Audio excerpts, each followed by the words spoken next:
Sempre a gente consegue agrupar aí, né, um propósito de levar conhecimento, e o Gustavo também, né, trouxe esse propósito de ajudar as pessoas, ajudar a questão do leite, né, as crianças. Acho que, nossa, fantástico, parabéns aí. E, bom, vou tentar passar com vocês aqui de uma forma breve e objetiva um pouco da minha experiência até hoje que eu tive na área de proteínas. Vou focar na PNDR.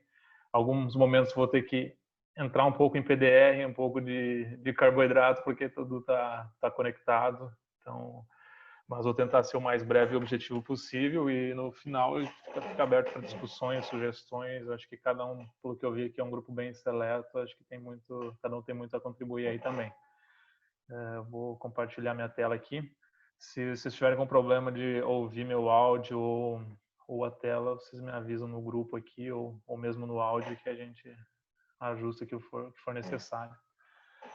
Bom, então eu sou o Christian. Na verdade, minha vida toda, desde a graduação, eu trabalhei com nutrição.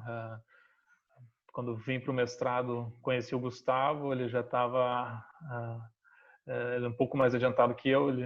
Acabei ficando para o doutorado. O Gustavo terminou o mestrado, foi para a consultoria, e depois do doutorado eu fiquei tempo fora, mas quando voltei a gente começou a trabalhar junto na Danone, uma influência pelo intermédio pelo Gustavo. Então, durante minha formação, eu trabalhei bastante com PNDR, e durante a Danone a gente pôde vivenciar muito disso na prática. Então, espero poder contribuir aí um pouco o que acumulou aí nesse tempo de teoria e prática, né? Bom, então o Gustavo já colocou aqui, ele me fez uma breve abordagem, né, por onde vocês percorreram esse caminho. Então acho que foi muito inteligente, né? Acho que foi de propósito esse caminho. Então eu acho que vai facilitar muito, né, o trabalho, falar de PNDE tendo toda essa base aqui da pirâmide já discutida. Bom, gente, eu gostaria de iniciar fazendo uma pergunta aí para todos. Acho que vocês não vão conseguir responder agora, mas no final aí talvez alguns mudem de opinião, outros complementem. Mas vaca tem exigência de PDR ou de PNDR? Então essa é a primeira pergunta que eu acho que a gente vai ficar claro aí nos próximos slides. Então o que acontece no sistema de nutrição proteica da vaca, né? O que essa PDR, o que a PNDR importa, né? Como interagem, e o que a vaca precisa realmente, se é PDR, PNDR, qual que é a exigência da vaca, né?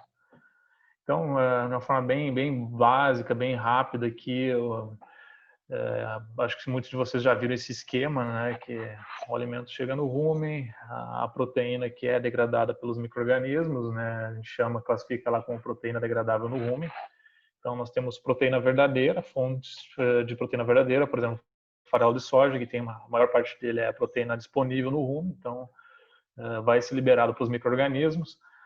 Aqui também, para os micro-organismos conseguirem aproveitar nitrogênio não proteico, né? Então, por exemplo, ureia, forma mais clássica aí utilizada, né? Também acaba sendo uma fonte de proteína, de nitrogênio, na verdade, degradável no rumen, né? E sendo classificado ou agrupado nessa classificação de proteína degradável no rumen, que juntamente com os carboidratos vão formar a famosa proteína microbiana. Então, tudo isso aqui acho que vocês discutiram anteriormente, né, em outras lives. Então, todo esse sistema, né, de como otimizar a proteína microbiana. E a PNDR, basicamente, é a fração da proteína que não vai ter essa degradação no rumen e que vai escapar para o intestino do animal. E esse escape, né, ele pode acontecer natural, pela taxa de passagem da vaca, ou você pode, inclusive, usar alguns alimentos que vão favorecer, né, a baixa disponibilidade no rumen, favorecendo, né, a absorção no intestino. E ambos vão compor aí a proteína metabolizável. Então, aqui, já respondendo parte da primeira pergunta, né, a vaca não tem exigência de PTR ou PNDR. Na verdade, ambas são meios, ambas são características dos alimentos que vão ser o meio, né, de fornecer a proteína metabolizável e mais ainda, né, os aminoácidos para a vaca. Agora, o que impacta todo esse sistema aqui? O objetivo é ser a forma mais eficiente possível, pensando, obviamente, no custo da dieta, para você atender, né, atender a exigência de proteína metabolizável e aminoácidos com menor custo ou com a forma mais otimizada dentro da fazenda. E aí onde todo esse sistema se encaixa, a gente vai tentar discutir aqui de forma objetiva.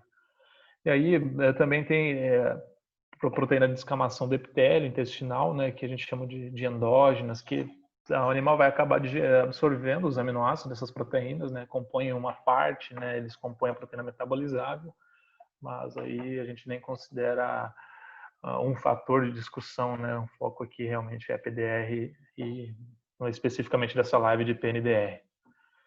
Então, essa proteína metabolizável, a composição dela, na verdade, é gerada, né, por peptídeos, aminoácidos, né, que vão entrar na circulação, vão até o fígado, e os mesmos aí vão para a periferia, né, chegando na glândula mamária para a síntese de proteínas do leite. Então, basicamente, caseína, né, que varia aí de 70% a 80% das proteínas do leite, o restante aí de proteínas séricas, né, são não necessariamente só proteínas que vêm do soro, do plasma, mas também proteínas que são sintetizadas como beta-lactoglobulina e beta-lactalbumina. Então, esses aminoácidos eles também vão ser direcionados a outras funções, manutenção, reprodução, obviamente. E o excesso deles, assim como o excesso de nitrogênio, que nem chega a ser convertido em aminoácido, né, que escapa, é absorvido pela parede ruminal, vai ser filtrado. O aminoácido não é eliminado pela urina, né? Ele vai redirecionado. Mas no caso do nitrogênio, ele é perdido na forma de nitrogênio, via urina, né? E esse nitrogênio ele pode voltar para o rumen por meio da saliva. Então a saliva tem ureia após a conversão no fígado, né? E volta sendo uma fonte de nitrogênio não proteico depois ali para entrar de volta no ciclo. Então, eu estou passando isso muito rápido, que eu acho que aqui é um curso muito mais relacionado a PDR do que PNDR. Então, basicamente, quanto mais nitrogênio você tem sobrando, mais esse animal excreta na urina e menos ele recicla. Quanto mais eficiente é teu sistema de uso de nitrogênio, menor é a excreção e maior é a reciclagem, né? De uma forma bem rápida. E lógico que também o objetivo não é causar uma deficiência de nitrogênio, mas sim otimizar ao máximo essa síntese de proteína microbiana sem causar excesso de PDR, e a partir daí acaba sendo limitando, a proteína microbiana passa a não conseguir atender mais as quantidades de aminoácidos por uma questão de capacidade de síntese no rumen, né? E aí entra a importância da PNDR de forma complementar a atingir essa exigência de proteína metabolizável. Então, em uma breve revisão do sistema de nutrição proteica da vaca, depois a gente pode retomar um pouco nisso, mas eu fui bem superficial aqui, principalmente no que tange a PDR. Bom, então aqui mais um esquema clássico, né? Eu passei batido aqui também, a PNDR, ela tem uma porção que é indisponível, né? Inclusive no intestino, e acaba sendo saindo nas fezes, né? Então ela vira uma proteína indigestível. Então aqui é o mesmo esquema, só que desenho na vaca. Bom, então vaca tem exigência de PDR e PNDR? Respondendo de fato, não. Essa vaca ela tem exigência de proteína metabolizável e aminoácidos. Agora, a forma que você vai atender essa exigência, aí sim você precisa trabalhar com PDR e PNDR, e essa forma que a gente vai discutir hoje. Como que devem ser as premissas dentro, principalmente de PNDR. Tá? Então, aqui é basicamente essa relação de PDR e PNDR é uma forma de fornecer proteína metabolizável e os aminoácidos essenciais, pensando sempre em custo e eficiência também de uso do nitrogênio. Bom, então aqui eu fiz um exemplo aqui só para deixar mais claro. Por exemplo, se a vaca é uma vaca de alta produção, ela vai ter uma exigência de 2 kg de proteína metabolizável. Eu estou adotando aqui a abreviação de PMET, de proteína metabolizável. Basicamente, aí, essa exigência vai ser atendida em grande parte, né? Esse objetivo é atender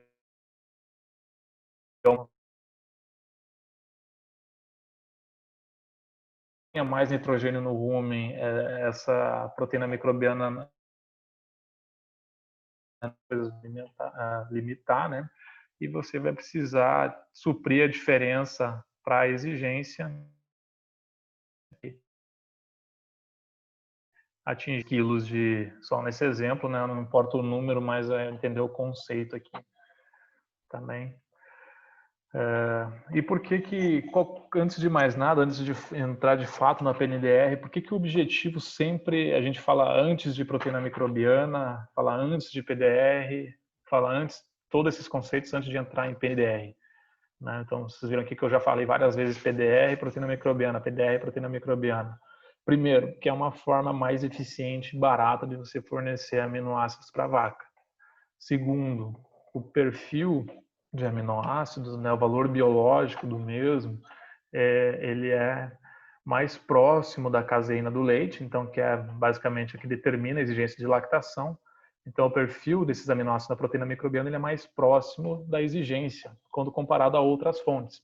Por exemplo, o farelo de soja, ele é razoavelmente bom em lisina, então ele chega a 100%, o perfil dele é próximo de lisina do que seria a caseína, que seria a exigência, enquanto o metionina ele é 56%. Então, pode ser que seja um limitante em dietas à base de farelo de soja. Tem alguns aminoácidos específicos limitantes. Nesse caso, aqui nesse exemplo, poderia ser metionina.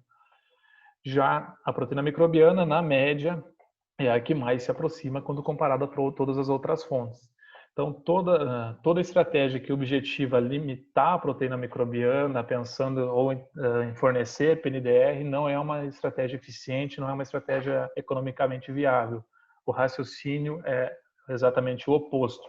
É você tentar produzir o máximo de proteína microbiana que é o sistema, né, que é a vaca, que o rumen permite, e o que faltar para atender essa exigência de proteína metabolizável, a gente sim aí faz uso de fontes ou de tratamentos que vão ter um escape ruminal e fornecer e atender de fato o que falta para completar essa exigência de proteína metabolizável, ou ainda fornecer alguns aminoácidos específicos, né, que estariam limitando de forma aminoácido protegido. Então também é uma estratégia que a gente vai estar falando aí. Então, olha aqui, só para você ter uma ideia, 61% da proteína do leite, ela é oriunda da proteína microbiana. Então, é por isso que a gente fala tanto dela. Bom, agora eu já falei bastante de proteína microbiana, acho que já entenderam a importância, sem tentar entrar muito da live passada. Agora, o que eu devo pensar quando eu for considerar incluir alguma fonte de PNDR? Ou quando eu olhar para o computador e ver, será que eu preciso aumentar a fração não degradável no rumen dessa dieta? O que eu preciso pensar? Aqui eu vou citar 3 fatores. O primeiro deles é a vaca, e que eu facilitei um pouco aqui, restringindo a vaca, basicamente, o que é a produção de leite. Aqui entende-se produção de proteína, né, que é o teor de proteína versus a produção de leite, e o DEL, estágio de lactação da vaca. Então, o primeiro fator que vai determinar se a gente deve considerar a inclusão de uma fonte de PNDR ou não é a vaca. Por quê? Aqui eu fiz um exemplo. Essa primeira coluna aqui é a produção de leite estimado da vaca. Aqui eu fixei, né, em 3% de proteína. Então, uma vaca de 20 litros, ela vai produzir em torno de 600 gramas, né, de proteína por dia. Tem outras exigências, obviamente, né, como manutenção, reprodução, enfim. O consumo estimado para esse animal aqui foi de 20 quilos e ela vai apresentar aí uma exigência total de proteína metabolizável de 1,2 quilos. Tá bom? Então, uma dieta aí relativamente fácil de você atender a exigência de proteína metabolizável. E, basicamente, se eu explorar o máximo potencial de proteína microbiana desse animal, considerando que ela vai ter esse consumo, considerando que eu vou atingir o potencial de proteína microbiana, eu já chego em um balanço positivo de proteína metabolizável sem incluir ou sem ter a necessidade de pensar numa fonte protegida de proteína, né, de proteína não degradável no rumen. Lembrando que todos os alimentos eles têm uma fração de PDR e PNDR. O que acontece é que os alimentos em sua forma natural, por exemplo, o farelo de soja, a maior parte dele é de PDR. Por exemplo, 70% da proteína do farelo de soja é disponível no rumen. Isso pode ser um pouco mais ou um pouco menos, dependendo da taxa de passagem da vaca. Então, vaca produtiva, de mais alta produção, tem uma taxa de passagem maior, então a fração disponível no rumen vai ser menor, né? Porque o alimento vai passar mais rápido, vai reter menos, vai digerir menos.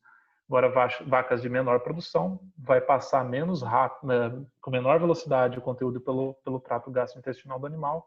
Com isso, vai ter mais tempo de digestão, então maior vai ser a fração de proteína degradável no rumen. Então, quando eu falar dos alimentos, eu vou falar um pouco mais sobre isso, né? Qual que é a característica natural do alimento e como você modifica isso intencionalmente quando você quer aumentar a fração não degradável no rumen desse alimento. Então, aqui um exemplo, à medida que você vai aumentando a produção de leite da vaca, por exemplo, uma vaca de 30 quilos vai produzir quase 1 quilo de proteína por dia, o consumo vai ser um pouco maior, ela vai ter uma exigência um pouco maior de proteína metabolizável, e aqui já você começa a chegar próximo de um balanço neutro, né? Um balanço em que a vaca, você está ótimo, né? Você ainda não teria necessidade de pensar em utilizar uma fonte adicional de proteína não degradável. Por que nesse caso você, se for pensar em fornecer mais proteína metabolizável para o animal, você teria que pensar numa fonte de proteína não degradável? Porque nesse caso, se você colocar mais PDR, você não vai ter ganhos sobre a produção de proteína microbiana, porque aqui eu já estou considerando que ela está otimizada. Então, se eu aumentar só a ureia, por exemplo, ureia 100% PDR, né, é nitrogênio, se eu colocar só a ureia, eu não vou ter aumento em proteína metabolizável. Se eu colocar farelo de soja, eu vou ter, porque 30% dele deve passar pelo rumen, né? E esses 30% vai ser direcionado para a proteína metabolizável. Só que 70% dele estaria sendo jogado na urina da vaca. Então não seria uma forma eficiente. Agora, se eu utilizar uma fonte de proteína não degradável, nesse caso, se eu quisesse aumentar a proteína metabolizável, aí eu inverteria essa relação. Por exemplo, um farelo de soja com tratamento térmico, que é uma forma de proteção, 70% dele vai passar pelo rumen. Então, eu perderia 30% no rumen, falo perderia porque, teoricamente, já estou otimizando a síntese de proteína microbiana, e ganharia 70%. Então, minha eficiência seria muito maior. E, consequentemente, aí você precisa avaliar os custos dos ingredientes, mas é muito provável que o custo, né, da dieta seria melhor nessa situação, porque não é tão diferente, né, o custo de uma fonte de soja protegida em relação ao farelo de soja, a ponto de não justificar isso, a ponto de você jogar 70% de soja fora, né? Então, de novo, tem que avaliar os custos, geralmente um acompanha o outro, mas é uma questão de avaliar caso a caso e ver outras fontes também de PNDR. Tem várias outras fontes, não só o soja. Então, nós vamos falar nisso na sequência.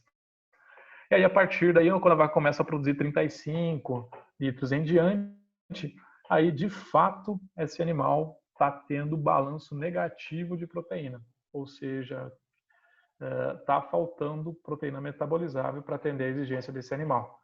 E aí, mais ainda, faz sentido você trabalhar com uma fonte de proteína não degradável. Agora, se um rebanho de baixa produção ou um lote de baixa produção na fazenda, está produzindo 20 litros, ou no máximo 25, 30 litros, faz sentido você colocar PNDR? Provavelmente não. Você tem que fazer a formulação, avaliar os ingredientes da dieta e avaliar isso que eu estou fazendo aqui.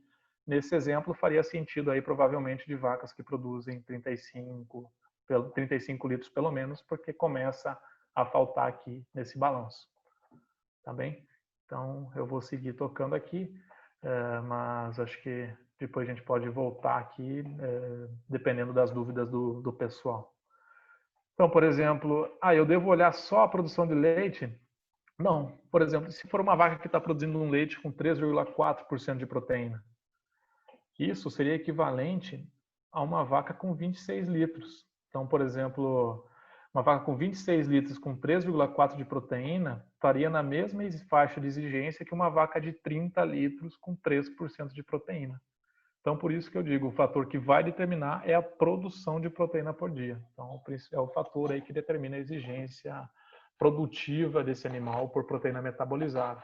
Então, os softwares eles já exigem no input dele, né? Então, todos que vocês forem trabalhar, NRC, Spartan, na NTS, você vai ter que imputar a proteína do leite. E é muito importante que você tenha essa informação acurada. Porque o que acontece? Se você tem a proteína do leite da fazenda, que chega no laudo do leite, como você acha que é a distribuição entre lotes e entre animais para você formular? digamos que a proteína do leite da fazenda é 3%. E aquele lote que tem um lote de 30 litros e tem 3,3, 3,4% de proteína. Então, isso pode ser um fator importante no momento de você tomar essa decisão aqui, de entender a exigência, o que seus alimentos fornecem, não baseado pela média geral do rebanho. Quanto mais específico, melhor. Por exemplo, a análise do lote é melhor do que a média geral do rebanho, e a análise individual dos animais, né, para composição, aí se faz gordura e proteína e aproveita e faz NU também, melhor, porque aí mais acurado você vai ter essa estimativa da exigência e do fornecimento posteriormente. Outra dúvida também que é muito importante a gente se atentar. Eu estou partindo da premissa do software aqui. E se o animal não estiver tendo esse consumo de matéria seca, o que acontece com essa exigência? Eu peguei um exemplo aqui de uma vaca pós-parto, estimado aqui um consumo de 14 quilos de matéria seca por dia. Essa vaca pós-parto aí pode ser desde o D1 até D30, por exemplo, ou D21, né? A gente fala da transição, mas D30, por exemplo, é muito comum você já ter vacas produzindo 17 litros até mais, vaca até 30 litros, se for o caso. Só que se essa vaca já atingir 17 litros, por exemplo, ela já começa a entrar nesse balanço negativo de proteína. E mais, a proteína para essa vaca tem uma função fundamental não só para a produção, mas também para funções imune, funções do metabolismo hepático, por exemplo. Vou dar um exemplo aqui. Na produção do animal, ela atua também como doador metil, né, e também como um papel fundamental na exportação de VLDL do fígado. Então é um fator chave aí para a redução dos problemas com cetose no rebanho. Então, sempre quando nós estamos falando de balanceamento proteico para a vaca, tem duas coisas que a gente tem que pensar: a produção de leite e DEL. Então, o DEL porque ele determina muito o CMS, e a produção de leite porque aí determina toda a exigência do animal, né? Produção de leite e teor de proteína, no caso, produção de proteína, né? Então, aqui é muito para lembrar aquele conceito, né? Aquela velha história: a vaca come em quilo e não em percentual. Então, você vê alguém, é muito comum às vezes a gente encontrar, qual que é a exigência de proteína metabolizável? É 14%. Não existe exigência em percentual. Exigência é em quilos. Essa vaca precisa comer 2 quilos de proteína metabolizável. Essa vaca precisa comer 1,5 kg. Aí, com base no que ela come no dia, você tem o percentual. Então, são regras muito básicas, mas que determinam todo esse sistema. Então, antes de nós começar a falar de fonte de proteína, ou mesmo de balanceamento de aminoácido, tem conceitos básicos aqui que devem ser levados em conta e que vão ter um efeito muito grande sobre esse balanceamento. Então, aqui só um resuminho, né, desse slide. Se nós tivermos que escolher vacas para pensar na hipótese de incluir PNDR na dieta, quem seriam essas vacas? Primeiro, vacas que vão estar produzindo aí pelo menos seus 26 e 30 litros, depende do teor de proteína, e vacas que vão estar aí, acho que não está aparecendo aqui para vocês, mas que vão estar aí no início de lactação, então no primeiro terço de lactação. Então, esses são os animais aí que provavelmente vão ter mais demanda de uso de PNDR. Das outras categorias, terço médio e final, provavelmente não, talvez alguns lotes aí de alta produção. Então, o que determina o fornecimento de PNDR? Então, nós falamos o primeiro fator, que era a vaca, eu tentei explicar para vocês no slide anterior, e agora a dieta base. É o segundo fator que, quando você sentar no computador, você precisa entender como está essa dieta base para você pensar em fornecer a PNDR. Por quê? Qual que é a dieta base? Dependendo da digestibilidade do amido no rumen, dependendo do teor de PDR, dependendo da quantidade e digestibilidade da fibra, nós vamos ter uma determinada síntese de proteína microbiana. Então, para dar um exemplo prático, ao reduzir a digestibilidade ruminal do amido, ou se tem uma fonte de amido menos digestível, por exemplo, milho moído e mais, milho moído com problema de peneira, né, que fica um tamanho médio aí maior. Como vocês acham que vai ser a proteína microbiana desse animal? Se você usar o NRC, como o NRC estima a proteína microbiana da sua dieta? Da sua dieta não, do animal que vai receber a sua dieta. ele estima em 0,13% o consumo de NDT desse animal. Ou seja, o NRC ainda não considera se é um amido de alta disponibilidade no rumen ou não, né? Qual que é o tamanho de partícula do amido, se é uma silagem de grão úmido ou não. Ou seja, é uma constante, é um fator constante. Alguns outros modelos tentam contornar isso um pouco melhor. Tem algumas equações aí que estão vindo, que estão sendo publicadas aí, que talvez é a promessa para o próximo NRC que tenta contornar isso um pouco melhor. Mas hoje é basicamente uma constância. Na hora que você olha aquele dado no computador que está produzindo 2 kg de proteína microbiana, 1,8 kg, 1,5 kg, você deve olhar para a sua dieta e ver como que está seu amido. Será que, ainda que de forma empírica, será que eu devo eu devo considerar que de fato a vaca pode estar produzindo aquela quantidade de proteína microbiana que o sistema está lhe ofertando na tela do computador? Porque aquilo foi baseado, de novo, num fator único, não considera características específicas da dieta, e mais, dietas americanas têm menos problema de digestibilidade do amido no rumen do que dietas brasileiras, por uma questão de vitrosidade, né? Um amido é um milho dentado e não vítreo, como é a maior parte do nosso milho. E, além disso, a fibra das silagens deles, né, são de maior digestibilidade do que a nossa. Então, toda vez a gente pode pensar, a hora que a gente formula no software e quer atender a exigência de uma vaca que está produzindo 30 litros com 3,2 de proteína, a hora que se oferece essa dieta para a vaca, às vezes você não consegue esse resultado esperado. A vaca está produzindo 28, 29 quilos com 3 de proteína. O que pode estar acontecendo? Então, é muito bom a gente sempre ter o pé no chão de entender se os alimentos que estão recebendo pela vaca de fato representam aquele modelo que está por trás de tudo isso que a gente está conversando. Então, qual dieta pode precisar mais PNDR? Uma segunda dúvida, então, que eu estou lançando para vocês. Uma dieta que tem mais ou menos amido digestível no rumen? Ou seja, de forma bem prática, uma dieta que você tem grão úmido ou uma dieta que você tem milho moído? Qual vai precisar mais PNDR? Ou qual que pode precisar PNDR e qual que não pode? Uma segunda pergunta nessa mesma linha, né? Qual dieta pode precisar de PNDR? Uma dieta aí com mais fibra ou menos fibra? Então, acho que grande parte de vocês aí já tem essa resposta.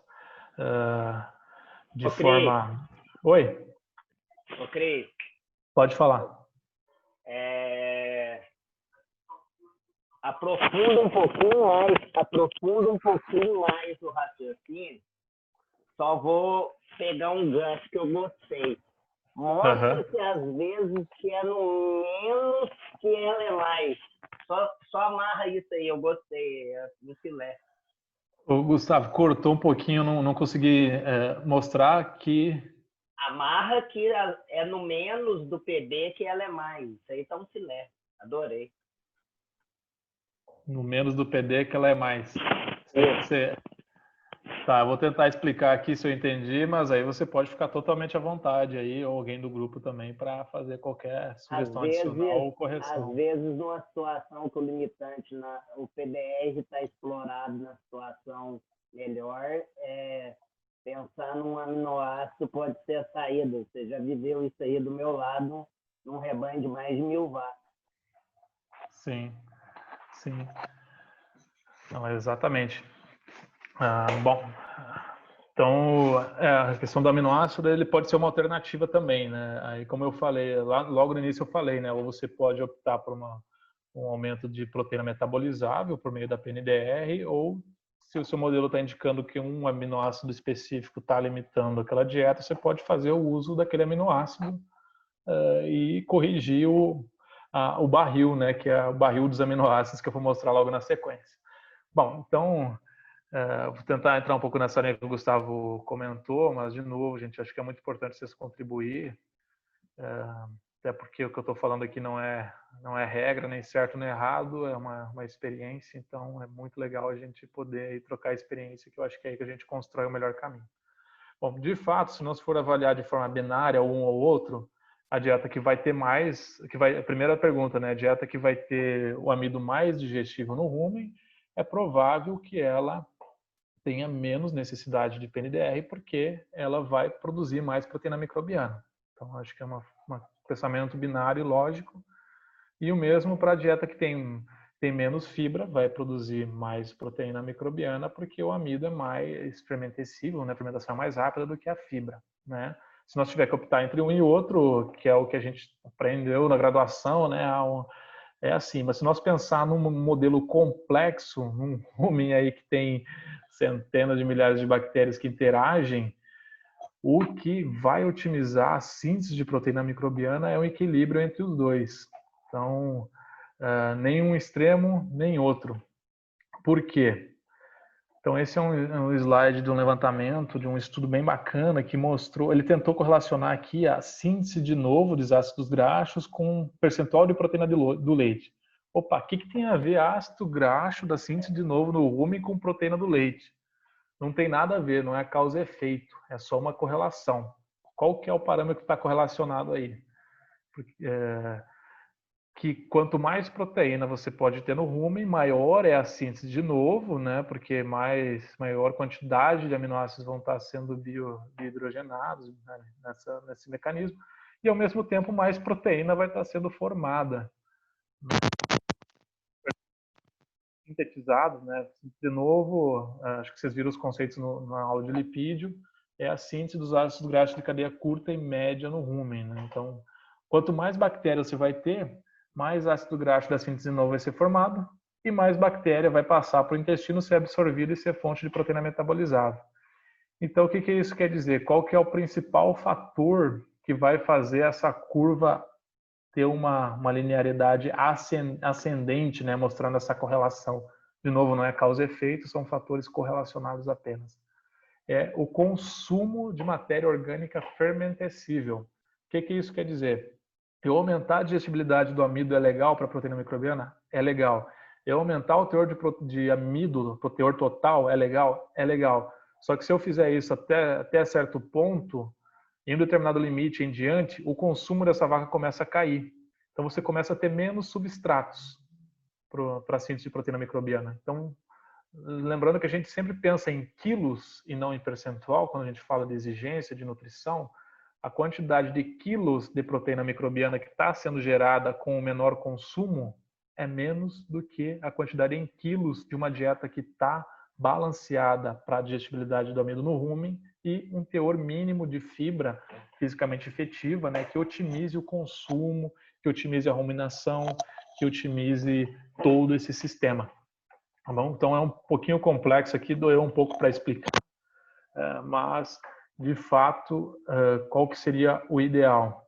Então até eu coloquei aqui, né, a fórmula que o NRC fala da PMI, que acabei me adiantando. Deixa eu ver se eu consigo arrastar esse aqui para o lado, que esse aqui é basicamente aqui, que basicamente esse aqui é o seguinte. Então, quanto mais amido, mais proteína microbiana. Sim, isso é verdade. Só que a partir de certo ponto, esse consumo pode começar a cair e você começa a ter um escoamento, uma perda, né, de oportunidade de ter mais proteína, porque o consumo, os insumos para aquele crescimento microbiano estão começando a cair também. Então, qual que é o ideal? É você equilibrar essa balança aqui.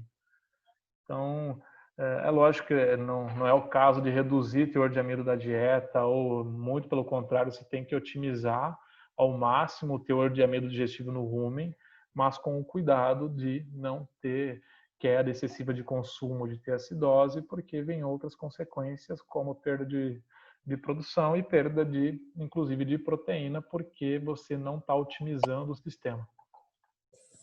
Não, essa parte eu não revisando. Brave? Desculpa, alguém está com uma dúvida? Não, Cris, pode prosseguir. Tá. Aí só para tentar entender um pouco melhor o que eu tô falando aqui. Aliás, parabéns, que isso que você acabou de passar, esse conceito que você acabou de passar, do jeito que você desenhou, meu Deus, perfeito, que coisa que a gente viu na prática, que acaba acontecendo, diagnosticando problemas com sólidos no leite, por exemplo, o que acontece quando a vaca está com fome. Vai aparecer lá no sólido e sei lá no chão. Isso aí é o que você falou. Não, é isso aí. Muita coisa a gente aprendeu junto aqui e no final aí a gente pode ter uma discussão bem bacana. Muita coisa aprendi com você, então acho que tem muito a acrescentar aqui. Bom, travou minha tela aqui agora. Só um minutinho aqui, deixa eu ver o que está acontecendo. Bom, foi. Então aqui eu tentei trazendo um gráfico, até tirei os valores, porque o objetivo aqui não é pensar nos valores, e sim na tendência, no conceito, né? As barras em verde são o teor de FDN da dieta e as barras em laranja o teor de amido. Tá? Então, se eu tiver uma dieta com alto amido e baixo FDN, eu vou estar com consumo X. A partir do momento que eu vou reduzindo esse amido, vou colocando FDN, eu tenho um aumento no consumo, porque eu vou reduzir, né, a quantidade de amido em excesso. Basicamente, isso aqui é a teoria da oxidação hepática, o HOT. Tá?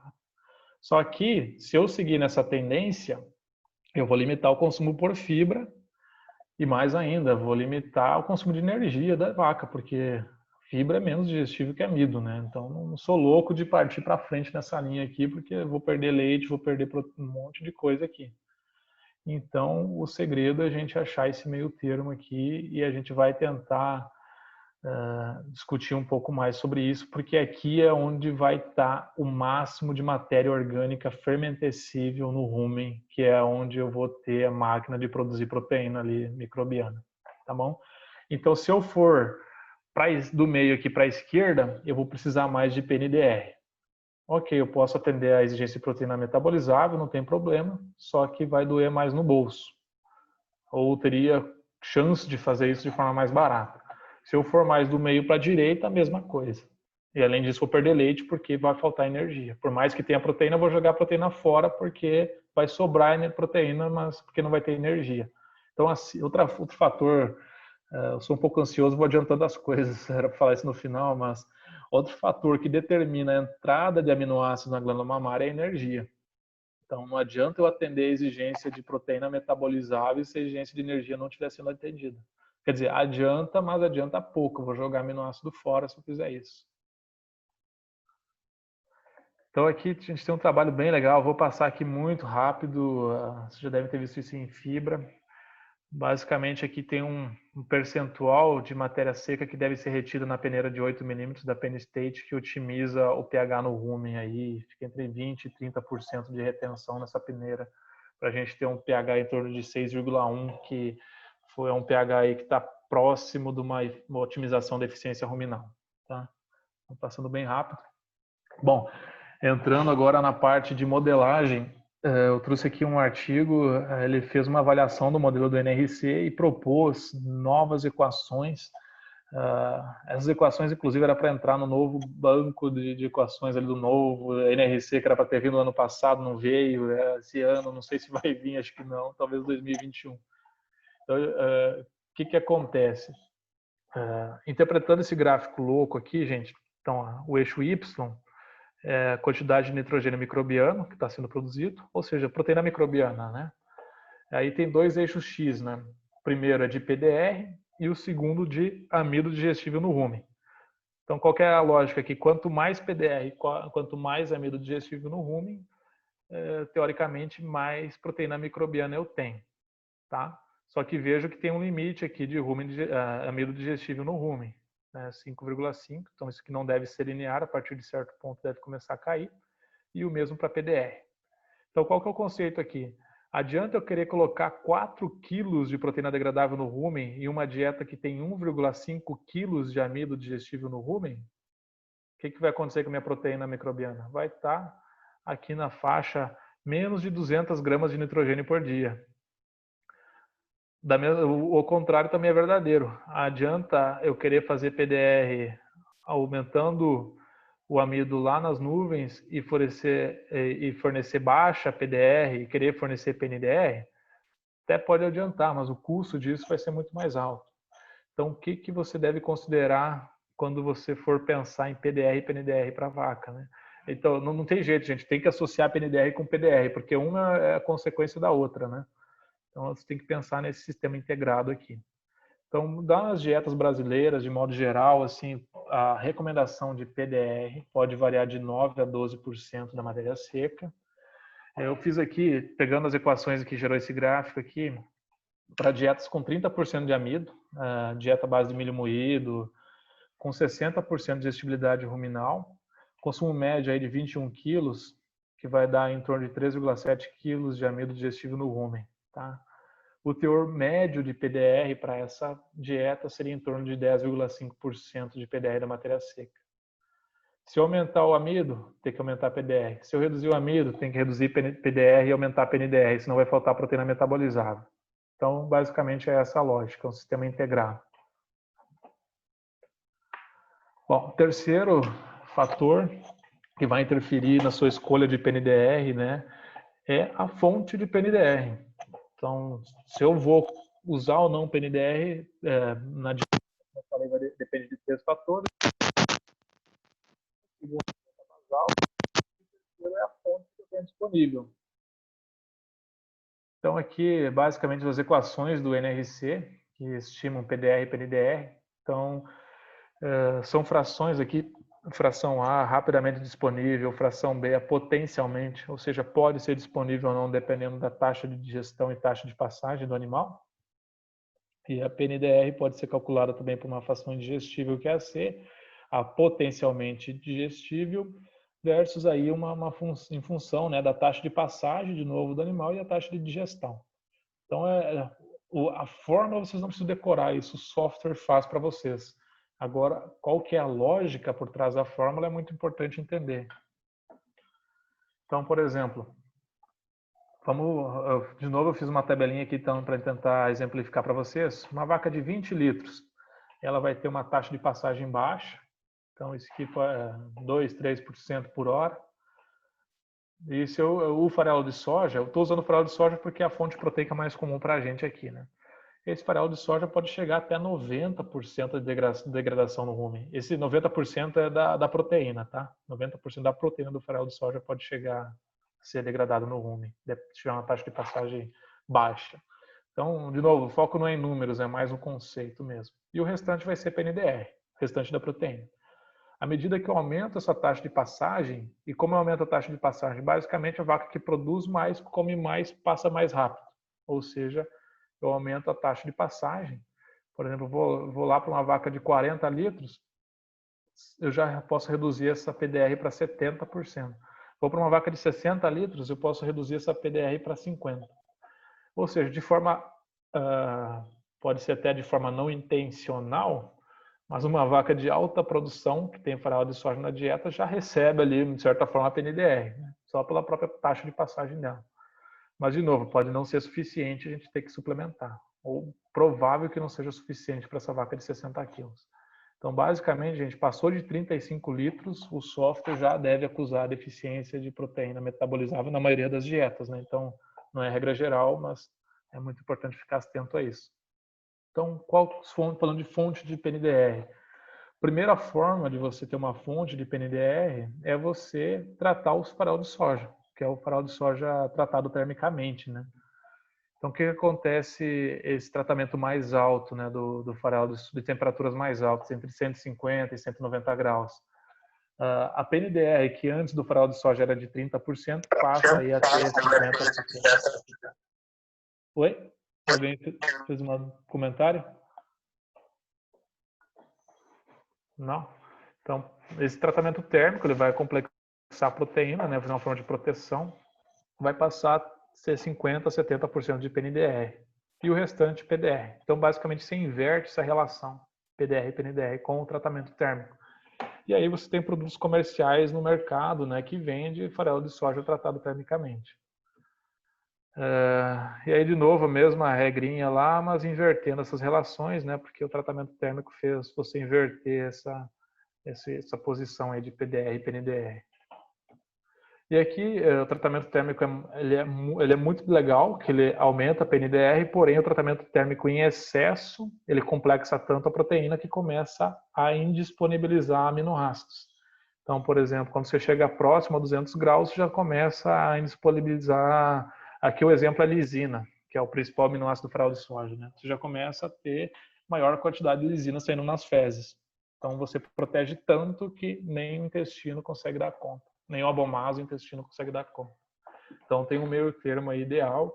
Então, é muito, muito importante quando você for optar por uma fonte de farelo de soja tratado termicamente, ou qualquer outra fonte de PNDR tratada termicamente, qual que é o processamento, se tem dados, né, estudo mostrando PDR e PNDR e a digestibilidade da PNDR. Então, digestibilidade da PNDR é um fator muito importante por conta disso. Pra vocês terem uma ideia, o NRC assume aí uma constante, se você não mudar isso, né, no modelo, em torno de 80% para as fontes de PNDR, mas o ideal é que você tenha esse número, porque dependendo do processamento, você pode ter muito menos que 80% de digestibilidade da PNDR. Ô, Cris, Oi. Só pegando um gancho desse assunto aqui, você poderia amarrar um pouco sobre isso e tua experiência do doutorado em relação a desenho de dieta para ela sair ISO PDR, fonte de matriz para alimento e assim, você acabou de mostrar uma foto lá do laboratório, assim, qual foi suas dificuldades em relação a isso? Assim, a maioria da turma que está aqui não teve a sorte de passar pela experiência, às vezes, de estar tocando um experimento. Sim, não, bacana. Até eu coloquei os dados aqui do doutorado, umas fotos de lá também para mostrar logo na sequência. Eu acho que já posso pular para lá e a gente já... Aqui tem mais alguns slides. Deixa eu ver. Aqui já vai estar falando dele. Posso guardar então esse comentário quando chegar ali, Gustavo? Aí a gente já fala disso e dos dados também que foram gerados e tudo mais. Beleza? Bom, vou dar sequência aqui. Então, esse aqui foi um estudo que eu pude participar também, que a gente avaliou esse efeito do tratamento térmico a 171 graus. E, de fato, aí aumentando a PNDR de 30% para 50% nesse estudo aqui do tratamento que a gente chamou de extrusão do farelo de soja, né? E estudos aqui compararam também o farelo de soja, o tratamento a 150 graus e o tratamento a 171 graus, e viu ganhos aí, né, tanto de 150 a 171 em produção de leite, em torno de 3 litros, mas veja que são animais aí de 40 quilos, então, de novo, é muito importante saber qual que é a vaca. E isso é só um meio de você fazer isso, né? Tem vários outros meios, como eu falei, outras fontes, suplementar só com aminoácido deficiente, enfim. E aí, bom, só antes de entrar no que o Gustavo comentou, outras fontes aqui de PNDR, então, basicamente tem as bases aí do farelo de glúten de milho, né? Então, glutenose, protenose, proteção com taninos é um outro método, mas o mais importante é a gente ter esses valores aí de PDR e PNDR, né? Dados do produto que for usar e de digestibilidade, para então você possa fazer uma formulação adequada e suprir as necessidades que você está objetivando. Bom, aqui sim a gente está entrando num estudo aqui que foi parte do meu doutorado,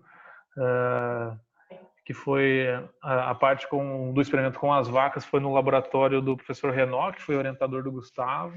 Então, o Gustavo fez o experimento dele lá também. E a gente objetivou testar esse conceito também de estudar dois fatores, digestibilidade do amido e relação PDR e PNDR. Então, digestibilidade do amido a gente avaliou por meio de comparando milho moído, que seria o nosso padrão, né, das dietas, e aí usou um outro de maior digestibilidade do ruminal, que foi o milho floculado. Ah, por que o floculado? Porque ele é melhor que reidratado? Não foi esse o objetivo. Foi porque era a fonte padrão que a gente tinha lá para utilizar, que simularia uma condição de maior digestibilidade do amido no rumen, né? Sem alterar o teor total de amido. Então, vocês vejam que na dieta que era 26% o teor total, mas sim a digestibilidade ruminal desse amido, né? Então, basicamente, estudando os sítios de digestão. Mais amido no rumen ou menos, mais proteína no rumen ou menos, em dietas aí que teriam o mesmo teor de amido e o mesmo teor de proteína. Ou seja, ia mudar da onde a proteína. Se é do rumen ou mais do rumen ou mais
Ô, Christian, desculpa interromper, acho que tá mudo o teu microfone. Opa, vocês estão me ouvindo agora? Agora sim, tá ok. Tá. Vocês entenderam até que parte que eu falei? O meu já tinha uns 30 segundos, tava mudo aqui. Ah, tá. Acho que vou voltar aqui na parte das dietas, mas as dietas tinham o mesmo teor de amido. Em torno de 26%. Rebobina. É. Não, mas é isso aí, vamos orientando aí, pessoal. Em torno de 26% de amido, em torno de 16% de proteína. Então, amido e proteína total nas dietas foi igual. O que mudou foi só a relação de proteína degradável e não degradável no rumen e a fonte do amido, né? Se grão moído ou floculado. Qual que era a lógica, né? Menor e maior digestibilidade de amido no rumen, maior e menor proteína degradável, não degradável no rumen. Então, você aumenta a PDR e você reduz PNDR, proporcionalmente, porque as dietas tinham o mesmo teor de proteína total, né, de proteína bruta total. Então, as dietas de alta PDR tiveram 10,7% de PDR e 5% de PNDR, tá? 5,1%. As dietas de baixa PDR, elas tiveram aí 9,4%, 9,6% de PDR e 6,3% a 6,4% de PNDR. Então a gente reduziu um pouco, aproximou um pouco essa relação, né, de PDR e PNDR. Então, proteína metabolizável no modelo mudou um pouco, porque no modelo quando você põe PNDR você aumenta a proteína metabolizável, né? A partir da premissa que você está otimizando a proteína microbiana. Ou seja, não adianta você aumentar a PDR, porque o modelo não vai aumentar a proteína microbiana, não deve, quer dizer, do NRC vai porque é com base no NDT, né? E aí o balanço de PDR no rumen. Então aqui o modelo mostrou para a gente que nas dietas que tem alta PDR, que tinha 10,7% de PDR, ia jogar fora 186 gramas de PDR. Ou seja, estava positivo o balanço. Ou seja, está indo fora a PDR.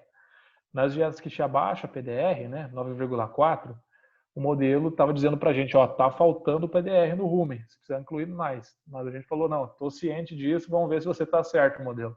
Foi esse desafio que a gente propôs nessas dietas, né, para entender se o que a NRC estava falando para a gente de fato iria se concretizar ou não em termos de produtividade do animal. Tá? FDN em torno de 35%, fisicamente efetiva em torno de 30%. Então, aqui está como fonte de PNDR, né? A gente usou o SoyPass da Cargill. Então, a gente analisou PDR e PNDR dele por meio de ensaio in situ dos bags, né? Tem outros modelos, mas a gente usou esse. Então, 32% de PDR, 68% de PNDR. E aí as dietas, né? Floculado ou moído com alta ou baixa relação PDR e PNDR. Então, o que a gente viu? Vou mostrar aqui primeiro a produção de leite. Então, aqui embaixo estão minhas 4 dietas, né? As 2 primeiras aqui são a base de milho floculado, as 2 da direita a base de milho moído. A primeira do floculado é que tinha mais PDR e menos PNDR. A segunda é que reduziu o PDR e aumentou o PNDR, né? Então, alta relação PDR e PNDR, baixa relação PDR e PNDR. E essa mesma para dietas à base de milho moído. Alta relação PDR e PNDR, baixa relação PDR e PNDR. Então, no milho floculado, o que aconteceu? Basicamente, a produção de leite não alterou com a modificação que a gente fez na relação de PDR e PNDR. Já quando essa dieta foi à base de milho moído, quando a gente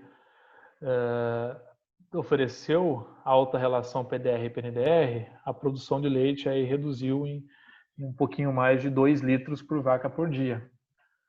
O que isso quer dizer para a gente?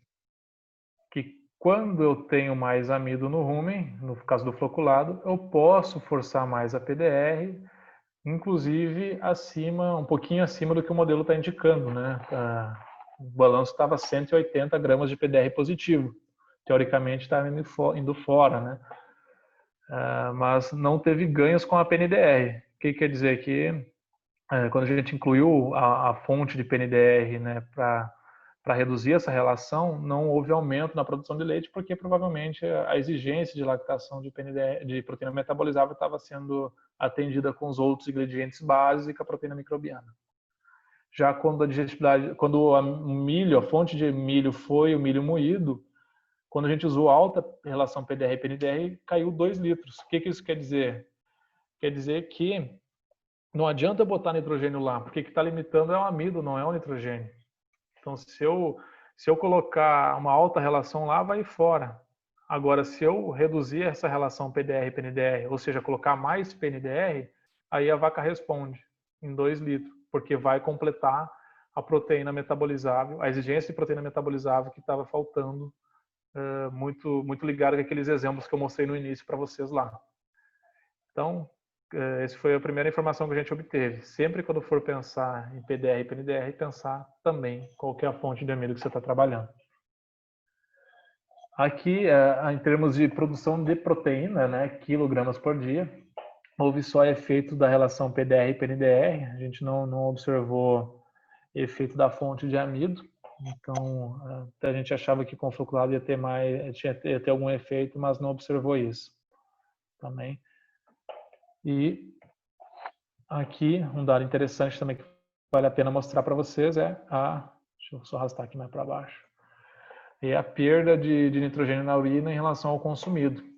Então, isso aqui ratifica toda a hipótese, né? Para onde que foi o nitrogênio no rumen das dietas à base de milho moído e alta PDR? Olha aqui, foi boa parte dele, ou foi mais para a urina, né, do que para os outros componentes, ou do que para a produção, como ocorreu nas outras dietas. Então, isso aqui é ruim, né? Você ter mais nitrogênio na urina é ruim, porque você está jogando fora. É lógico que você vai ter nitrogênio na urina, você não deve querer zerar ele, porque aí você vai começar a prejudicar outros parâmetros, né? Vai faltar na glândula, mas também em excesso não é legal. Agora travou minha tela de novo.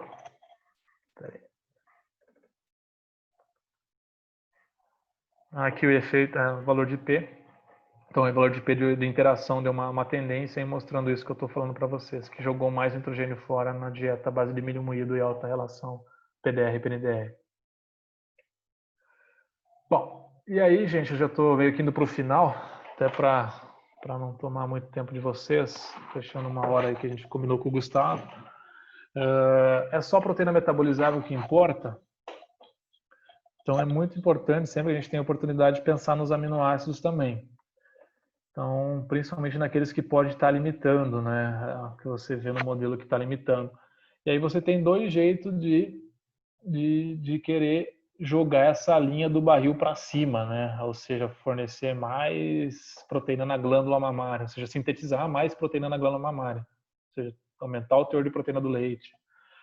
Tem 2 maneiras. Ou você fornece mais PNDR e joga toda a linha para cima. O que vai acontecer? Lisina que está sobrando, por exemplo, nesse exemplo, vai sobrar mais ainda. Mas aí você atende, por exemplo, de uma forma ineficiente os outros que estão limitando, que nem metionina, histidina, por exemplo.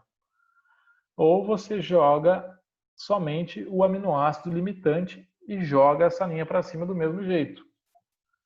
Né? Então, existe hoje, todos vocês, a maioria deve conhecer, os aminoácidos protegidos, que você pode fazer desse uso. O que você precisa avaliar para qual estratégia que você vai tomar?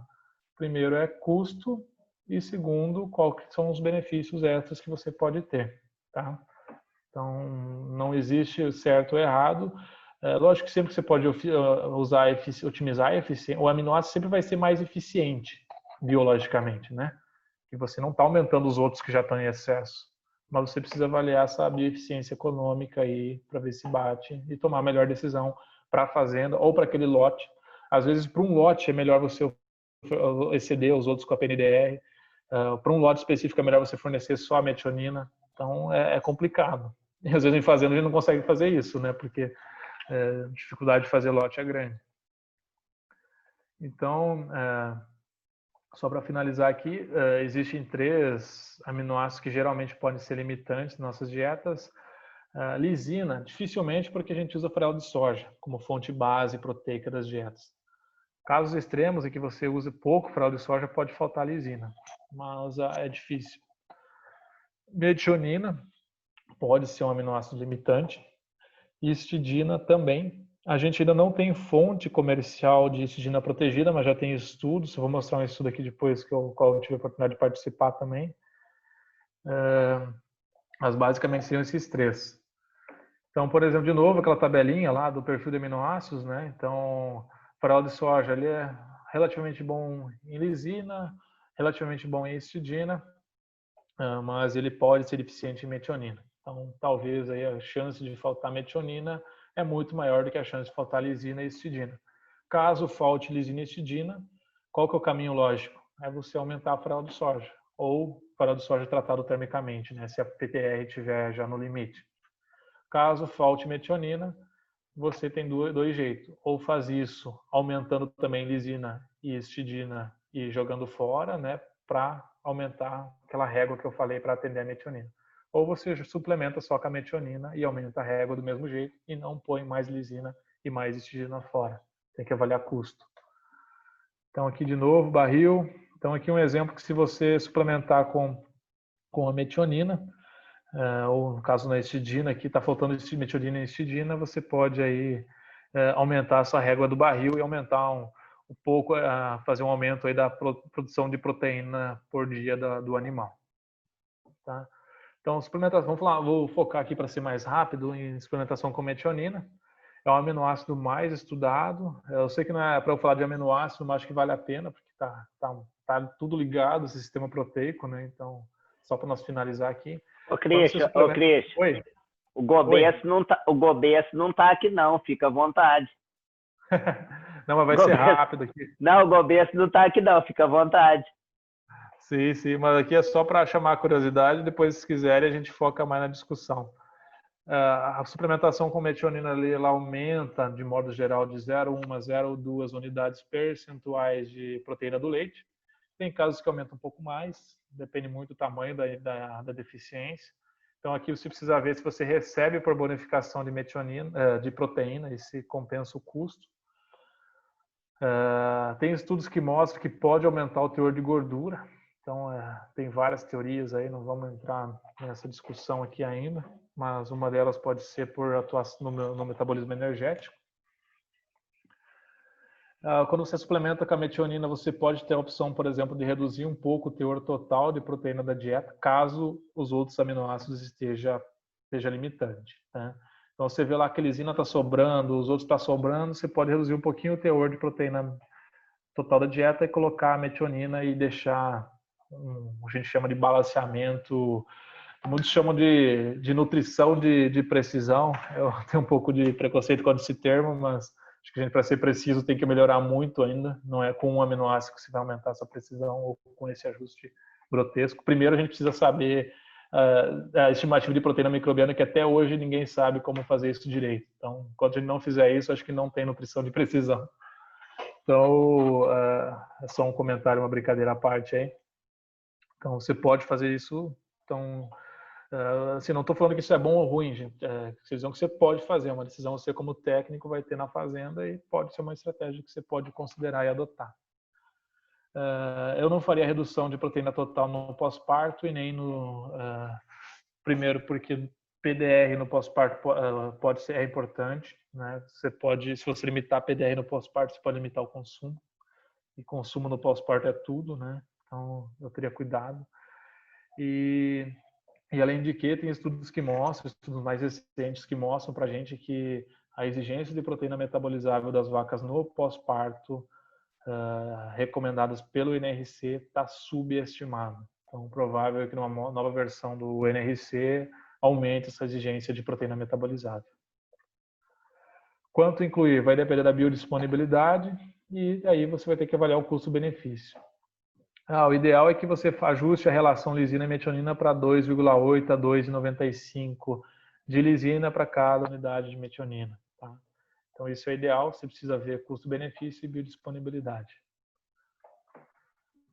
A metionina, você deve, se você for optar por suplementar, o ideal é que você inclua aí de 2,2 a 2,38% de metionina em relação à proteína metabolizável. Aqui, não adianta você colocar, ou adianta pouco você colocar metionina se a energia estiver deficiente. Essa metionina vai bater na porta da glândula mamária, a glândula mamária vai dizer não tem energia para você, então vai embora. Tá? Então aqui tem uma fórmula aqui de 1,14 gramas de metionina por megacal de energia metabolizável. Então aqui tem todos os modelos da NRC, da MTS que geram esses números. Esse foi o estudo que eu pude participar, no período que eu tive lá na Penn State, que foi avaliando a biodisponibilidade desses aminoácidos da metionina, lisina e histidina. E é muito importante se avaliar a biodisponibilidade. O aminoácido não é tudo igual. Por exemplo, a biodisponibilidade de metionina protegida varia de 50% a 92%. Ou seja, dependendo da fonte que você optar, você vai ter que botar o dobro para ter o mesmo efeito de outra fonte, aí, que seria a de melhor biodisponibilidade, por exemplo. Então, aqui a gente fez analisou depois a biodisponibilidade analisada quanto a recomendada pelo fabricante. Então, tem situações aí, vamos focar só na metionina, que são os 4 últimos da direita. As barras pretas é o que a gente avaliou no experimento, e as barras mais claras, cinza clara, são aqui o fabricante disse para a gente qual que era a biodisponibilidade. Então, teve fontes aí o que o experimento mostrou foi uma disponibilidade menor do que o fabricante disse, e teve fontes aí que o experimento mostrou foi maior do que o fabricante disse. Esse último acho que não é o problema, né? Ser maior, assim, na verdade é um problema que você vai jogar fora, vai colocar mais do que precisa, mas é menos pior do que você colocar menos do que precisaria. E não é porque o fabricante é de má fé, não, é porque não é fácil não você avaliar a biodisponibilidade de aminoácidos. Foi um trabalho muito intenso, teve que fazer a infusão abomazal como controle positivo, coletar aminoácido em tudo, sangue, urina, leite, fazer todo o balanço de aminoácidos desses animais para poder chegar nisso. Então, assim, mas pelo menos a gente viu que das metioninas tem uma boa relação aí do que o fabricante diz para a gente e do que realmente ela vai ter. Então, como base, poderia usar isso. Agora, quando chega em lisina, é grande. Mas a lisina não é o nosso problema. No Brasil, dificilmente a gente vai suplementar com lisina para vaca leiteira. E histidina ainda não tem produto comercial. A gente estudou os primeiros nessa época, mas aqui a gente viu que a biodisponibilidade no experimento foi maior do que o fabricante disse. Tá? Então, pode usar o que o fabricante diz, considera só, pede esse dado de biodisponibilidade, ele é muito importante você saber quando você vai ter que pôr na dieta. Porque toda essa fórmula aqui que a gente conversou é de proteína sendo absorvida, não é proteína fornecida, né? Não é metionina fornecida, é metionina sendo absorvida. Bom, período de transição, menos amido e mais FDN, tem maior exigência de proteína metabolizável, então você já tem uma síntese de proteína microbiana limitada. Então a chance de você precisar suplementar com PNDR no período de transição é enorme, é grande. E ainda mais, você pode inclusive fazer uso de metionina protegida durante o período de transição, com a PNDR ou não. Sem a PNDR, a metionina torna-se mais importante ainda. Vou mostrar aqui um estudo para vocês aí que mostra que a inclusão de metionina no período de transição aí pode aumentar 4 até 5 litros de leite, porque além dela ser limitante para o balanceamento proteico, para atuar como uma função proteica que ela tem, ela é muito importante para trabalhar como doadora de metil e com isso trabalhar no metabolismo hepático, exportando VLDL e melhorando toda a condição energética da vaca, que condição energética e período de transição é tudo que você quer melhorar, né? Porque é realmente um desafio para esse período. Finalizando aqui, como o manejo pode afetar a sua escolha, né, de incluir metionina ou não na dieta, incluir PDDR ou não na dieta, principalmente se você for incluir esses ingredientes e misturar na fazenda. Primeiro, olha essa vaca aqui. Será que quando eu ponho lá 30 litros e estimo que o consumo do lote é 22 kg de matéria seca e o modelo diz que essa vaca aqui está produzindo 2 kg de proteína microbiana, será que ela está mesmo? Olha a profundidade do rumen dela. Será que ela está comendo bem? que está acontecendo? Será que o lote todo está assim? Ou a maioria? Será que está tendo muita competição nesse lote? Será que tem novilha aqui misturado com vaca? Essas novilhas estão apanhando, não estão comendo direito. E eu digo que o lote dela tem 30 quilos de média e come 22 quilos. E o modelo diz, ó, essa proteína microbiana está show, pode ficar sossegado. Então isso é importante. Você tem que ir lá para a vaca, quando você formula a dieta computador, você tem que ir lá para a vaca e olhar ela. Estresse térmico. Será que essa vaca aqui está comendo o que eu estou estimando para ela essa foto, inclusive, é do Gustavo, que é Almeida, lá numa fazenda que a gente ia junto, na época de Danone. Roubei seu slide aqui, Gustavo, da época de Conquale Sólidos. Será que ela está consumindo o que ela precisa consumir? E mais, vaca em estresse térmico, ela faz repartição de proteína, ou seja, ela manda mais para a nutrição do que para a glândula. Será que essa vaca vai comer bem, partindo da premissa que ela não vai tomar água como ela gostaria? Onde estava a proteína? Onde que está o aminoácido aqui? Acha o aminoácido e ganha o brinde, né? Faltando comida no coxo. Aqui as vacas estão brigando para comer alguma coisa. Então tem vários fatores aí quando você vai pensar em colocar metionina, colocar PNDR. Se você não corrigir isso aqui, cara, você pode jogar dinheiro fora. Então tem dois jeitos aí, ou você corrige isso aqui, ou você formula tentando estimar o impacto que isso aqui tem e corrigir isso no modelo. Sobras quentes, outra foto do Gustavo aqui também. Silo quente, foto do Gustavo também. Será que a vaca vai comer legal? Olha a sobra aqui batendo os 40 graus. Aqui outra foto do Gustavo, então roubei muita foto do Gustavo aqui. Se eu botar uma metionina para misturar aqui nesse vagão inclinado, como será que vai ficar essa mistura? Tem vaca que vai comer 5% de metionina na proteína metabolizada, tem vaca que não vai comer nada. Então, tudo isso aqui, gente, é fator de pensar antes de partir para isso que a gente está conversando. NU, não vou nem entrar aqui nos detalhes, mas já devem ter visto aí que até 14 está legal, pode ser um pouco mais? Pode, não tem problema. Tem estudos que falei até 17. Mas você tem uma oportunidade de reduzir para 14, porque de 14 para 17 talvez você esteja perdendo um pouco. Ah, se baixar demais é perigoso. Sim, é bem perigoso. Ah, mas vou pôr metionina. Ô, Cristian, deixa eu participar agora. Ô, gente, pode. Ô, gente, quem tá falando isso aí, esses níveis de NU aí, estudou aminoácido lá nos Estados Unidos. Olha os números de NU que ele tá falando, né? Parecido com o meu, não tem medo de trabalhar NU alto, não. Ó, Christian, isso aí é um negócio que a gente que é brasileiro não pode grudar em número de gringo. Graças a Deus, a gente é alinhado nisso aí. Eu não podia deixar passar batido. Pode voltar. Sim. Não, eu só ia fazer um comentário exatamente alinhado a isso, que quando a gente chega a querer trabalhar com 10 ou menos, pensando no ápice da eficiência proteica, obrigatoriamente você tem que usar aminoácido protegido, senão você vai perder em leite, vai perder em proteína.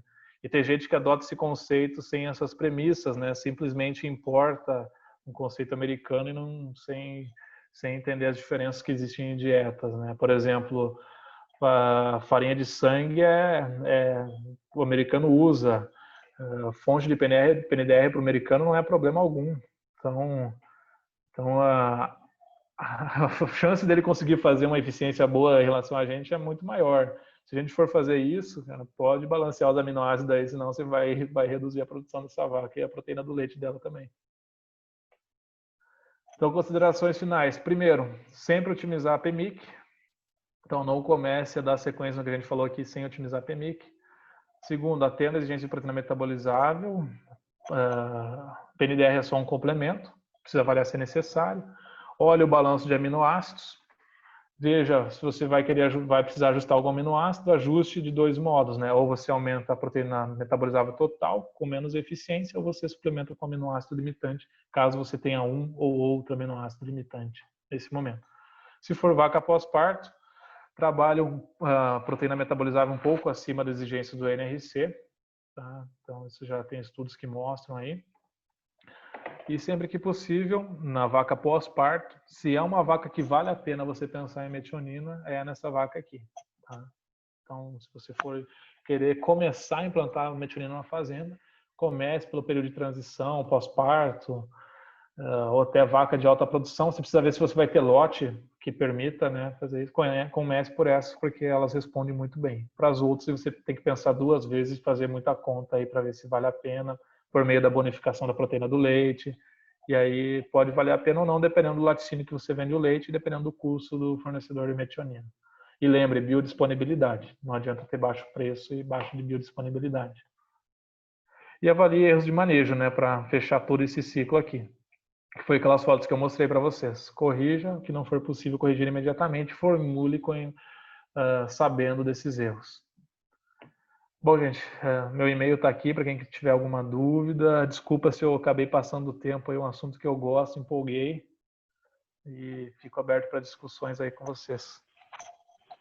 Christian, eu gostaria primeiramente de te agradecer bastante. Falar para o pessoal aqui que primeira vez que eu tive a oportunidade de contratar alguém para trabalhar foi o Christian. Eu contratei alguém muito melhor que eu, contratei alguém para estar puxando o que eu estava fazendo para frente. E aí depois os projetos da vida puxou ele para outro projeto, e aí ele está com a gente até agora e não falou nada do on-farm, não fez uma propaganda. Conversa um pouquinho sobre o que você tem feito, meu irmão.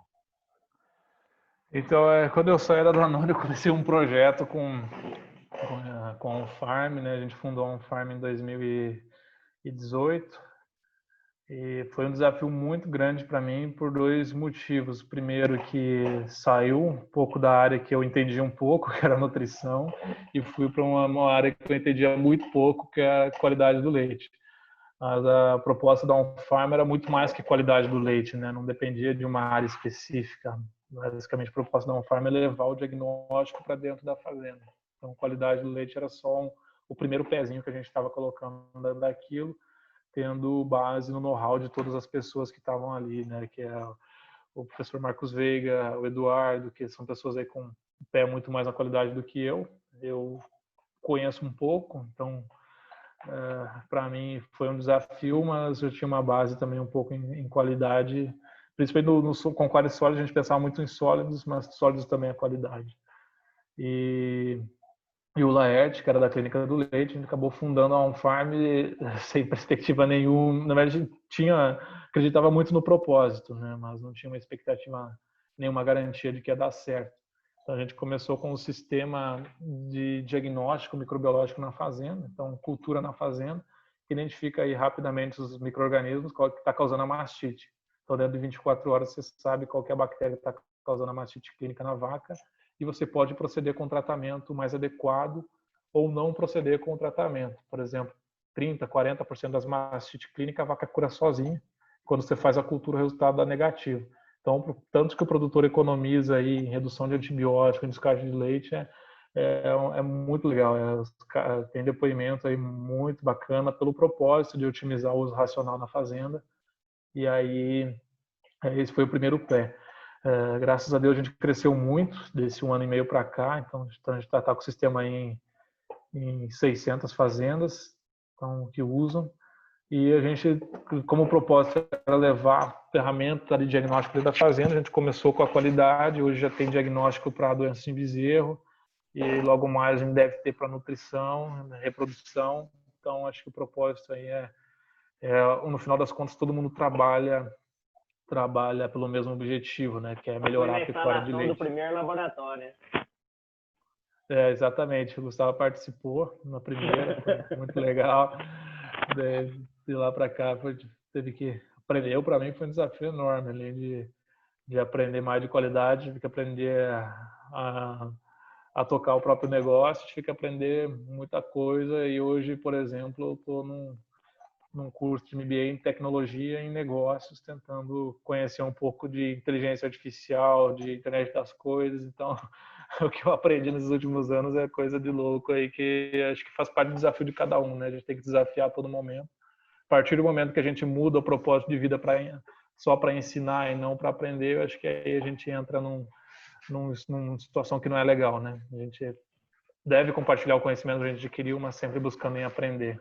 Então, eu acho que esse é o desafio e cada vez mais o mercado pede aí por profissionais que não entende só de um assunto, né, que entende mais de algumas coisas, porque assim, o mundo migra para isso hoje, né? É você ter, antes a gente pensava em fazer o ensino médio para a faculdade, trabalhar, e chegou o ápice da vida e hoje você tem que estar estudando, aprendendo toda hora, ensinando também, a gente aprende muito, tem que compartilhar um pouco do conhecimento. Então, acho que esse é o desafio da vida. Profissional no formato de T, né? Como diria o americano, é o T-shaper. É isso aí. Pessoal, Cris, parabéns pela apresentação. Eu vou abrir, quem tiver interesse no on-farm, nas fazendas que dá assistência ou nas fazendas que possui, procurar o Cris depois. E vamos abrir para fazer algumas perguntas aí. Vocês ficam à vontade, legal. Abrir o microfone aí e apertar o Cris um pouco. Ele está enferrujado, mas eu acho que a resposta é boa. Não, vamos lá, tá todo mundo aí para ajudar. Ô, Christian, vou aproveitar que tem bastante gente que gosta de vaca aí e parabenizar a excelente apresentação hoje para fazer uma pergunta que eu ainda não achei a resposta, mas tentando fazer uns brainstorm com bastante gente, a gente tenta chegar em algum consenso. Vamos lá. Tem um grupo de aditivos que é usado na suinocultura e na avicultura já há muito tempo. Nutricionista de ruminante olha babando para nutrição de aves e suínos, os caras estão lá na frente quando vai falar de aminoácido, principalmente, né? Mas uso de enzimas. Então, falando aí, por exemplo, de uso de protease, tá? O quanto que você acha que isso bagunçaria um pouco os modelos de cálculo de proteína, onde estaria sendo liberado isso? Será que em alguma escala colocar alta carga de protease dentro do rumen pode estar reduzindo o PNDR por uma proteína que iria escapar, mas acaba sendo degradada ali dentro do rumen? Qual que é a tua opinião? Não sei se já tem alguma formada. Certo, eu não conheço um estudo que mostrou o quanto isso deve impactar, né, na disponibilização de uma proteína que até então seria bypass. O que eu conheço de protease, pelo menos no início, o objetivo delas era em quebrar a azeína do milho, pensando em se disponibilizar mais amido, né, e não disponibilizar mais PDR no rumen, porque teoricamente você não teria problema de fonte de PDR. Vejo que tem umas outras linhas de se colocar no próprio alimento ensilado, talvez aí com esse objetivo, no próprio milho reidratado, né, o grão úmido, assim, ao longo do tempo ele vai quebrar por ações de fermentação, mas você acelerar esse processo, talvez com uma emergência aí de abrir o silo mais cedo, poderia ser útil. Mas respondendo a sua pergunta aí, eu não tenho a resposta, eu não sei qual que seria o impacto sobre essa fração proteica, né, qual que seria o aumento de PDR ou a disponibilização de uma proteína que até então passaria bypass pelo rumen. Se alguém, pode ficar todo mundo à vontade para contribuir, se alguém tiver essa resposta.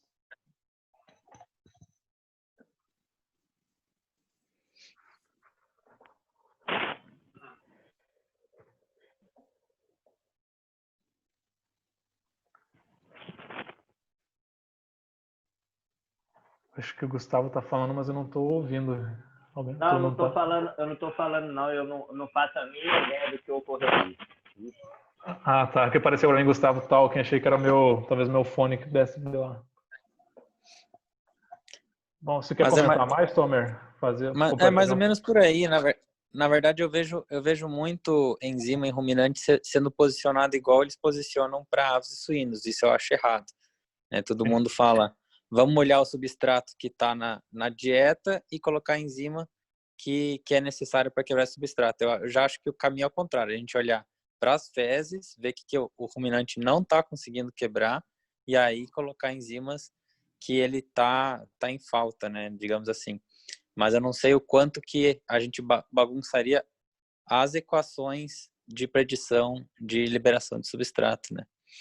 Sim. Então, de repente uma fração energética de liberação tardia no rumen, digamos assim. A gente sempre pensa, né, o amido vai ser liberado rapidamente, e aí a gente pensa, o açúcar, por exemplo, seria uma liberação mais rápida possível, energética. A gente colocando enzima, a gente bagunça um pouco isso, né? De repente, uma energia um substrato que seria liberado lá na frente, já que a gente colocou na dieta, a gente, de repente, atrapalharia a predição de estar equilibrando proteína e energia dentro do ruim. Mas eu realmente estou tentando perguntar para o máximo de pessoas possível para tentar chegar num consenso, mas não tem um número, né, exato assim, de quanto que modificaria. Sim. Pior dos mundos nesse cenário seria algo digestível no intestino, mais para frente ser disponibilizado no rumen não é interessante, né? Não seria interessante, né? A gente causar isso, né? Pensando a grosso modo, se fosse tão básico quanto isso, esse destino. Sim. Eu também não pensaria como primeira opção aí de fazer o uso da enzima, porque primeiro, PDR não vai ser um problema de você atender, de uma forma geral, né? Talvez uma questão muito específica. E segundo, pensando no amido, acho que tem outras formas aí que você deve seguir para melhorar a digestibilidade do amido, né? Que provavelmente vai ter um impacto muito maior e uma eficiência econômica aí melhor. Meio quilo a mais matéria seca do consumo ou 15 gramas de metionino protegido? É uma pergunta difícil, porque, na verdade, assim, sempre que você conseguir otimizar o consumo... Pera aí. Ah, tá. Achei que você tinha terminado a pergunta. Não terminei, não. É só isso aí mesmo, dá opinião. Você pode escolher essas duas opções. Mais meio quilo de consumo, né? Em qualquer lote de vaca dando um leite moderado aí. Ou 15 gramas de uma metionina protegida idônea aí. Sim. É isso aí. Vamos lá, pessoal. Mais comentários, dúvidas?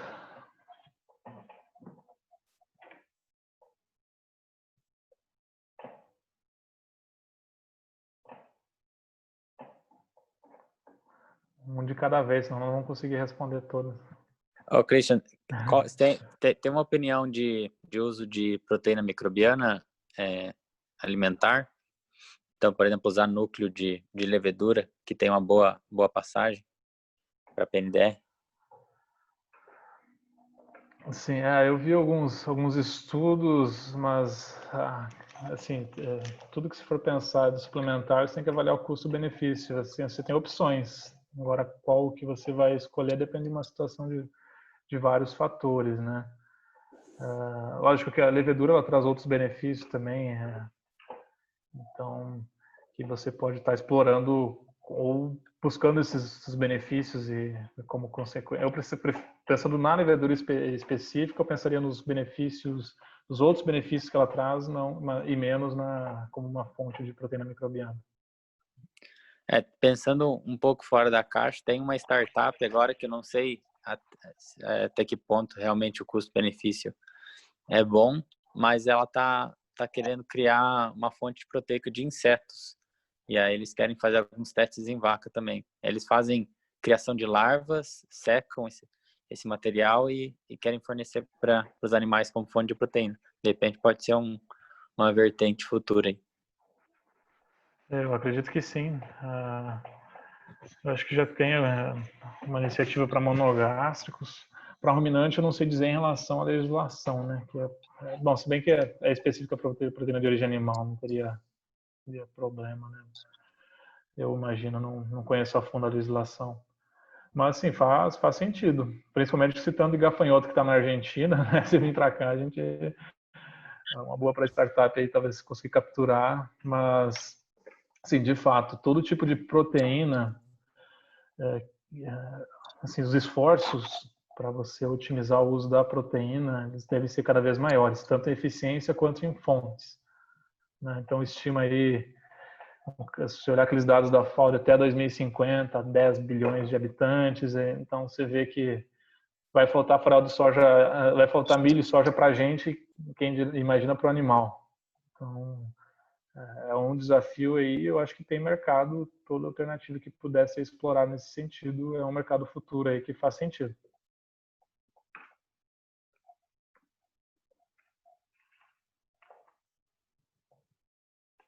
E, de novo, perfil de aminoácido, não faço ideia também. Acho que o problema pode ser isso também.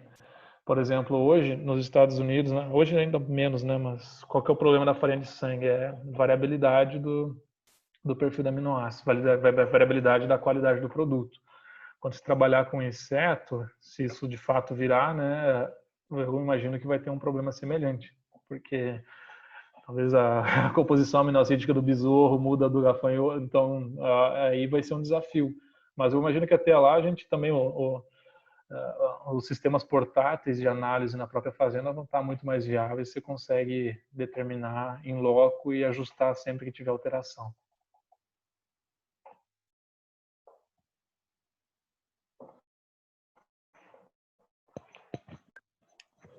Perfeito, Christian. Obrigado pela resposta. Obrigado a vocês. Vamos lá, pessoal. Qualquer complemento, como eu falei, isso é só, ainda mais agora a opinião, e não tem resposta certa ou errada, ou dúvida que precisa ficar com receio de dúvida estúpida, porque não tem. Eu estou aqui para aprender também, e quanto mais a gente estuda esse negócio de proteína, principalmente proteína microbiana, mais dúvida gera.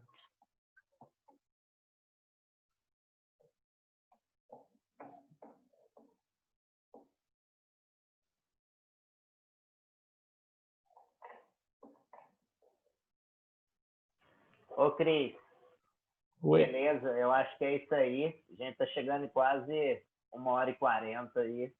Queria te agradecer bastante a tua disponibilidade, agradecer muito a tua boa vontade. Muito bom poder estar falando de vaca junto com você. Isso aí sempre foi muito prazeroso. E a sua participação aqui, eu sabia que ia somar bastante, só tenho a te agradecer. Eu que agradeço, foi um enorme prazer, agradeço enormemente. Aí foi muito bom para mim também, é um assunto que eu adoro, e você tem meu contato no grupo também, deixei meu e-mail, e qualquer sugestão também, ou mesmo o paper também, que nem você comentou, Tomer, pode, por favor, me encaminhar. Eu tenho total interesse de entender também melhor e aprender. Então, agradeço demais aí a todos vocês. E em especial ao Gustavo pelo convite. O Christian, Gustavo. Oi. O Christian,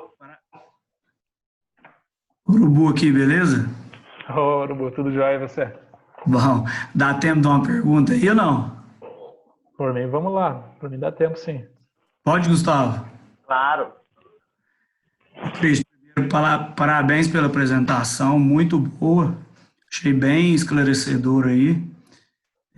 Bom demais. Só uma pergunta rápida aqui, Christian. A gente sabe, você passou muito bem aí a importância da suplementação de PNDR, principalmente quando a gente tem médias maiores, né, nos rebanhos. Mas qual que é a sua opinião, sim, em relação às fontes que a gente tem hoje disponível no Brasil?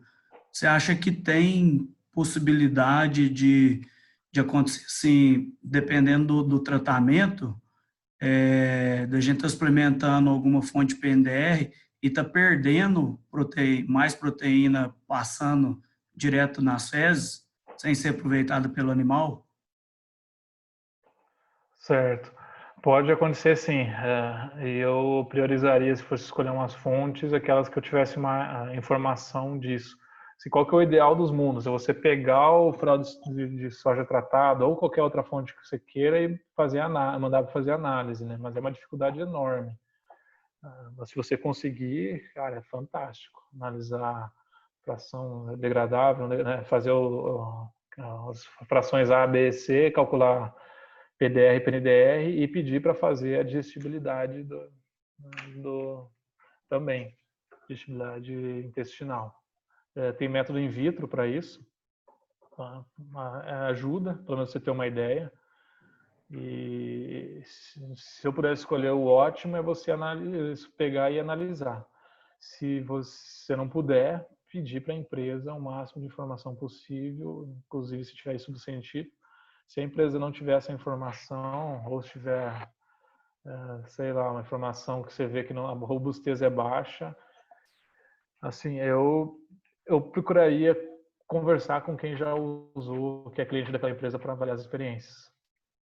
Porque, de fato, pode acontecer. Não sei se respondi essa pergunta. Respondeu. Onde que a gente conseguiria fazer essa análise, você sabe? Seria só a faculdade? É que eu conheço, na Exalc eu sei que faz, não sei se está fazendo ainda, mas acho que faz. O Renault, Pirassununga, não sei, talvez sim. E em Minas, aí eu não sei, talvez trocar uma ideia com o Kiko, se tiver em contato com alguém, talvez faça. Uhum. Mas na Exalc eu sei que faz. No Exalc Lab fez, na época até alguns dados que eu mostrei foi feito lá. E aí, eu não sei se está fazendo como rotina ainda, né? Mas eu procuraria esses laboratórios aí para 3R Lab, eu não sei se faz, talvez faça. PDR e PNDR eu acho que faz sim, mas digestibilidade intestinal precisa consultar. Mas eu acho que deve fazer. Algum desses lugares, tenho quase certeza que vai fazer. Uhum. Tem um número de referência para ter dessa digestibilidade? Seria um número bom para PNDR? Então, o que trabalha, na verdade, tem um conceito do NRC, é 80%. Mas o que acontece? Se for 70, 60, você vai ter que colocar mais na dieta, né? Você vai ter que aumentar a inclusão. Basicamente é isso. Então, é lógico que o custo vai aumentando também, né? Mas se conseguir, eu diria de 80 para cima, seria um target legal. Se você for comparar. Daí você tem que comparar custo e benefício, né? Talvez você tenha uma de 90 e custa o dobro de uma que tem 70. Aí, beleza, você pode corrigir aumentando da mais barata, que tem 70 de digestibilidade, por exemplo. Mas, assim, às vezes não é nem problema ser melhor ou menor, é a questão da própria empresa errar a mão no tratamento. Errar a mão não, ou a fábrica está atolada de coisa, o que pode acontecer é deixar menos tempo e ter menos PNDR do que precisa. Não falando que fazem isso, mas é o que pode acontecer. Esquecer e ficar muito tempo tratando termicamente, acho que é muito raro acontecer. A não ser que alguém sem experiência vá fazer prol de soja protegido e sair vendendo por aí. Beleza, muito bom. Obrigado. Imagina. Bom, se não tem mais pergunta, então agradeço de novo, gente. Brigadão, e qualquer informação complementar, é o que eu falei. Valeu, Cristian. Obrigado mesmo e obrigado por estar participando da comunidade ali no grupo também. Fica à vontade a passar programação de vocês aí e o material da On-Farm e novidades, ok? Não, pode deixar. Vou tentar interagir mais também, que as últimas semanas foi uma correria aqui para mim, em particular as últimas semanas, mas agora eu consegui também colocar um pouco mais nos trilhos, aí eu vou participar